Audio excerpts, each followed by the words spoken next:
Hello friend, আমি প্রতিমা চলে এসেছি আজকে তোমাদের সামনে খুব সাধারণ একটি রান্না নিয়ে। আজকে তোমাদের সাথে শেয়ার করে নেব কিভাবে ডাল ভাজা দুপুরে করে নিতে হয়। কয়েকটি ভাজা ও ডাল আর ভাত কিভাবে করতে হয় টিপস সহ তোমাদের সাথে শেয়ার করে নেব। যারা পারো তাদের জন্য নয়, যারা একদম পারো না তাদের জন্য আমি আজকে নিয়ে এসেছি এই রেসিপি। আমি এখানে নিয়ে নিলাম 200 গ্রাম চাল, 200 গ্রাম আর মাত্র 2 মুঠ বেশি নিলাম। এই জন্যই আমি একটু ভাত সবসময় বেশি করি, যদি বাড়িতে দুপুরে কখনো অতিথি চলে আসে তাকে যেন ফিরে না যেতে হয়, সেই জন্য আমি 2 মুঠ চাল বেশি নিই। তো আমি এখানে নিয়ে নিলাম চালটাকে কয়েকবার ধুয়ে নেব। কয়েকবার ধুয়ে নেওয়ার পর তারপরে যখন একেবারে পরিষ্কার জল হবে তখন আর ধোবো না, তার মানে চালটা আমার পরিষ্কার হয়ে গেছে। সব শেষে আমি এই চালের মধ্যে নিয়ে নেব 1 কাপ জল। এই জলটা কেন নিলাম আমি বলে দিচ্ছি। এই জল নিয়ে ঢাকা দিয়ে রেখে দেবো প্রায় 20 থেকে 30 মিনিট। এই ফাঁকে আমি অন্যান্য কাজগুলো করে নেব। এবার আমি ডাল করে নেব, এই জন্য আমি 1 কাপ মুগ ডাল নিলাম। খোলাতে মাত্র 1 মিনিট আমি এটাকে ভেজে নেব। মুগ ডালটা বেশি ভাজার দরকার নেই, মুগ ডালে যে কাঁচা গন্ধ সেটি গেলেই হবে। তো আমি একটু নাড়াচাড়া করে নিলাম, তারপরে 3 থেকে 4 বার মুগ ডালটাকে ধুয়ে নেব। তো বন্ধুরা, মুগ ডালটা ভালো করে বারবার ধুয়ে নিতে হবে এই জন্যই যে মুগ ডালের মধ্যে কিন্তু একটা নোংরা থাকে। তো তোমাদের আমি দেখাচ্ছি যে ডালের মধ্যে কতটা নোংরা থাকে, দেখলেই বুঝতে পারবে। সেই জন্য ডালটাকে কিন্তু 2 থেকে 3 বার খুব ভালো করে ধুয়ে নিতে হবে। তো মুগ ডালটা আমি ভালো করে ধুয়ে নিলাম। এবার ডালটাকে সেদ্ধ করে নিতে হবে, সেই জন্য আমি প্রেসার কুকারের মধ্যে নিয়ে নেব 1 গ্লাস পরিমাণ জল। যে যতটা ডাল করবে ঠিক ততটাই নেবে। তো আমি এখানে 1 কাপের অনুযায়ী 1 গ্লাস জল নিয়েছি। তার মধ্যে ডালটা ধুয়ে আমি ঢেলে নেব। তারপরে দিয়ে দিলাম 1 চামচ হলুদ আর দিয়ে দিলাম 1 চামচ পরিমাণ তেল। তেলটা এর জন্যই দিলাম যেন ডালটা ফুটে বাইরে বেরিয়ে না আসে। ওই জন্য ডাল সেদ্ধ করার সময় অবশ্যই কিন্তু একটু তেল দিয়ে দেবে। তো আমার যেসব ছোট ছেলেমেয়েরা বাইরে পড়াশুনো করে তাদের জন্য এই টিপসগুলো। এবার আমি এই ফাঁকে করে নেব একটুখানি যা যা ভাজা করব সেগুলো কেটে নেব। আমি এখানে ডাল চাপিয়ে দিয়েছি আর জলটাও ফুটছে আমার। এবার আলু নিয়েছি, এখানে আলুগুলোকে আমি এইভাবে খোসা সমেত ছোট ছোট করে কেটে নেব। অনেকেই ঝুরি আলু কাটতে পারো না, সেই জন্য আমি এখানে চৌকো আলু ভাজা তোমাদের করে দেখাবো। আর খোসা সমেত আলু ভাজা একবার তোমরা করে দেখবে যে কতটা ভালো লাগে খেতে। তো এইভাবে ছোট ছোট করে আলুগুলো আমি কেটে নিলাম। কেটে নেওয়ার পর বার কয়েক আলুগুলোকে কিন্তু ধুয়ে নেব। আলু ভাজা অনেকে অনেকভাবে খায়, কিন্তু চৌকো আলু ভাজা কিন্তু ভাতের সাথে ভীষণ সুন্দর লাগে, সেটাকে যদি একটু কড়া করে ভাজা যায়। তো আলুগুলোকে আমি ভালো করে ধুয়ে নিলাম। এইবার আমি এখানে নিয়ে নিয়েছি ভেন্ডি কিছুটা। তো ভেন্ডিগুলোকে 2-3 বার ভালো করে প্রথমে ধুয়ে নেব। ভেন্ডি ভাজা কাটার আগে কিন্তু অবশ্যই ধুয়ে নিতে হবে। কাটার পর কিন্তু ভেন্ডি কখনোই ধোবে না, তাহলে কিন্তু ভেন্ডির মধ্যে যে একটা ড্যাটপ্যাটে একটা জিনিস থাকে সেটা কিন্তু আরও জল পড়লে বেশি হয়, তখন কিন্তু খেতে ভালো লাগে না। তো এইভাবে আমি ভেন্ডিগুলোকে ধুয়ে ভালো করে কেটে নেব।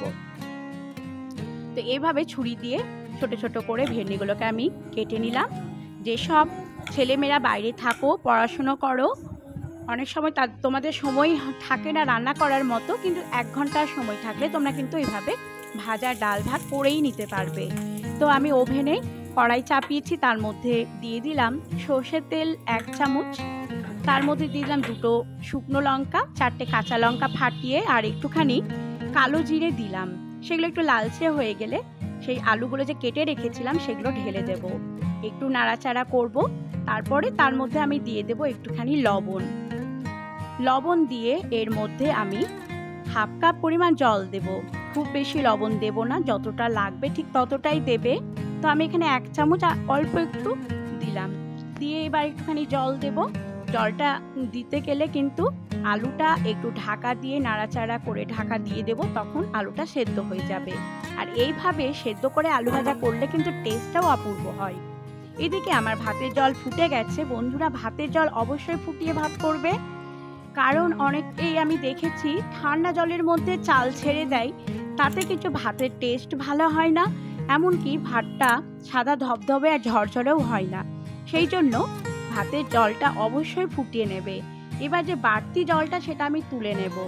আমি এখানে বাড়তি জল তুলে এই জন্যই রাখছি যে পরে যখন জলের দরকার পড়বে তখন তোমরা যদি ঠান্ডা জল দাও ভাতে, কিন্তু ভাতের টেস্ট খারাপ হয়ে যাবে আর অতটা জলে ভাতটাও ভালোভাবে ফুটবে না, সেই জন্য আমি জল তুলে রাখলাম।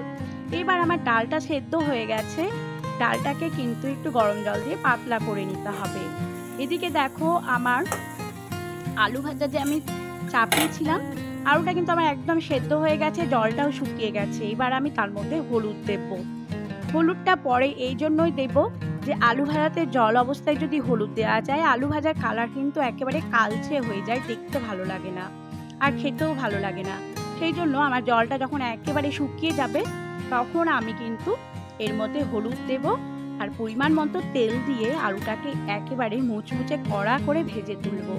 এবার আমি তেল দিলাম, তেল দিয়ে এবার খুব ভালো করে একটু নাড়াচাড়া করে নেব। আর গ্যাসের ফ্লেম কিন্তু অবশ্যই কমিয়ে করবে, বেশি গ্যাসের ফ্লেম বাড়ালে আলু ভাজা কিন্তু ভালো হবে না, পুড়ে যাবে।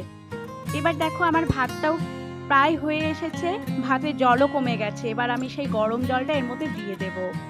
গরম জল দিয়ে ভাতটা ফুটিয়ে নিলে দেখবে ভাতের টেস্টও খারাপ হবে না, ভাতের কালারটাও কিন্তু একেবারে ধবধবে সাদা হবে আর ভাতটাও খুব ঝরঝরে হবে। তো ভাতটা আমার হয়ে গেছে, দেখতেই পাচ্ছ যে ভাতটা কত তাড়াতাড়ি হলো। এইভাবে যদি চাল ভিজিয়ে ভাত করো, ভাত কিন্তু খুব তাড়াতাড়ি হয়। এবার আমি ভাতটা একটু দেখে নেব হয়ে গেছে নাকি। হ্যাঁ, ভাতটা আমার হয়ে গেছে। এবার ফ্যানটাকে ঝরিয়ে নিতে হবে। এদিকে আমার আলু ভাজা কিন্তু প্রায় হয়ে এসেছে, আর একটু আমি মুচমুচে করে ভেজে নেব আলুটাকে। তো আলু ভাজাটা প্রায় আমার হয়ে গেছে। এবার আমি ভাতের হাঁড়িটা উপর করে রেখেছি, ভাতের ফ্যানটা পুরোটা ঝরে যাবে। আলু ভাজাটাও হয়ে গেছে। এইভাবে কড়া করে মুচমুচে করে আলু ভাজা করে দেখবে ভীষণ সুন্দর লাগে গরম ভাতের সাথে, আর খুব অল্প সময়ের মধ্যে হয়ে যায়। হাতে 1 ঘন্টা সময় থাকলে তোমরা কিন্তু ডাল 2 রকম ভাজা ভাত করে নিতে পারবে, খুব একটা সময়ও লাগে না।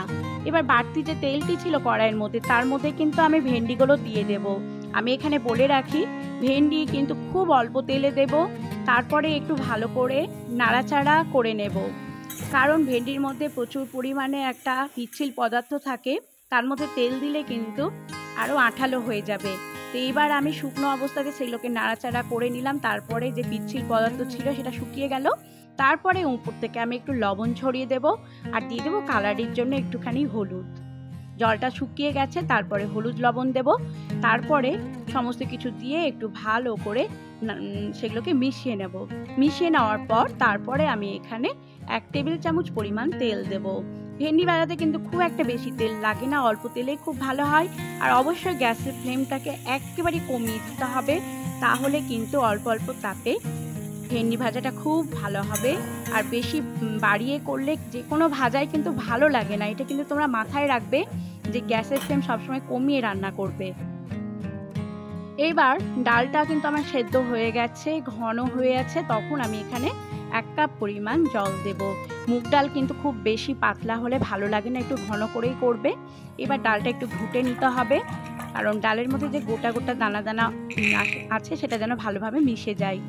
আমি একটু বাদাম ভাজা করে নেব, সেই জন্য বাটির মধ্যে আমি নিয়ে নিলাম 2 মুঠ বাদাম। তার মধ্যে একটুখানি আমি লবণ আর একটুখানি হলুদ আর সামান্য একটু জল দিয়ে ভালো করে মাখিয়ে রাখবো। অনেকে জানে না যে বাদাম ভাজাতে একটু লবণ হলুদ দিলে বাদাম ভাজাটা কিন্তু খেতে আরও অপূর্ব সুন্দর লাগে। আর আলু ভাজা, ভেন্ডি ভাজা আর মুগ ডালের সাথে একটু পাঁপড় ভাজা বা একটু বাদাম ভাজা হলে জমে যায়, দারুণ লাগে খেতে। তো আমি এই বাদাম ভাজার জন্য সেটিকে রেডি করে রাখলাম। এইদিকে আমার ভেন্ডি ভাজাটাও হয়ে গেছে। ভেন্ডিটা আমি এবার কড়াই থেকে তুলে নেব। তো দেখতেই পাচ্ছ, এইভাবে তোমরা ভেন্ডি ভাজা করে নেবে, আর খেতেও কিন্তু ভীষণ সুন্দর লাগে। আর ভেন্ডি ভাজাতে লবণ কিন্তু খুব কম দেবে। তো এইভাবে ভেন্ডি ভাজাটা আমি করে নিলাম, এবার কড়াই থেকে তুলে নেব। কড়াইটা একটু আঠালো হয়ে গেছে, তাই কড়াইটাকে এবার আমি একটু ধুয়ে নেব।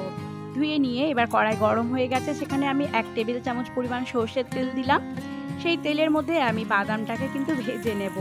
বাদাম ভাজাটাও কিন্তু তেলটাকে ভালো করে গরম করে নেব।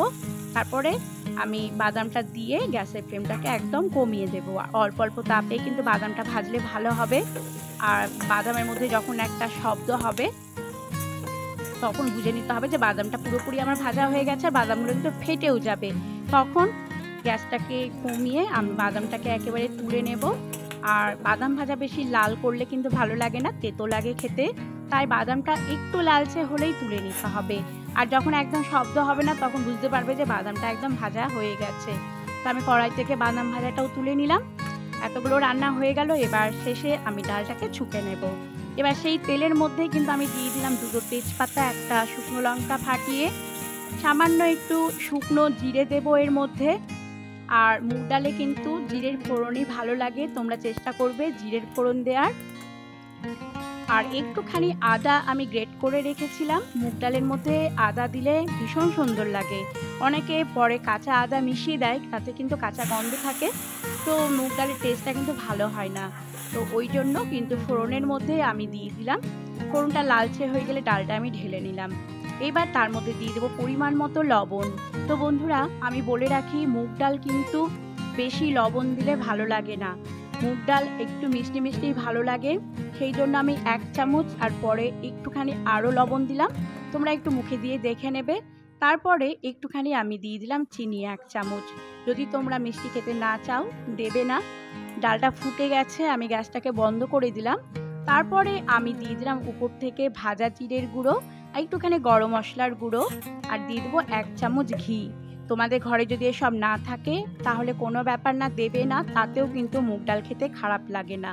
আর থাকলে অবশ্যই দেবে। একবার এইভাবে করে দেখবে যে মুগ ডালটা কত ভালো লাগে খেতে। তো এইভাবেই করে নিতে পারো তোমরা মুগ ডাল। ভেন্ডি ভাজা, আলু ভাজা, বাদাম ভাজা, ভাত হয়ে গেল দুপুরের রেসিপি। আর ভাতটা দেখতেই পাচ্ছ যে কতটা ঝরঝরে আর খিলখিল হয়েছে। এইভাবেই তোমরা ভাত করবে, খেতেও সুন্দর লাগে। আমি তোমাদেরকে ভাতটা বেড়ে দেখাচ্ছি।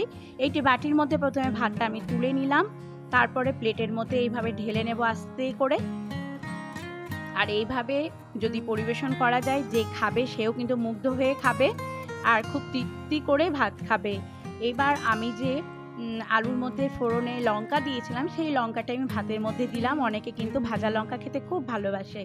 মুগ ডাল, ভেন্ডি ভাজা, আলু ভাজা আর বাদাম ভাজা, তার সাথে একটু তোমরা পাঁপড় ভাজা করে নেবে, ভীষণ সুন্দর লাগে খেতে। আশা করি তোমাদের ভালো লেগেছে। ভালো লেগে থাকলে অবশ্যই সাবস্ক্রাইব করার অনুরোধ রইল।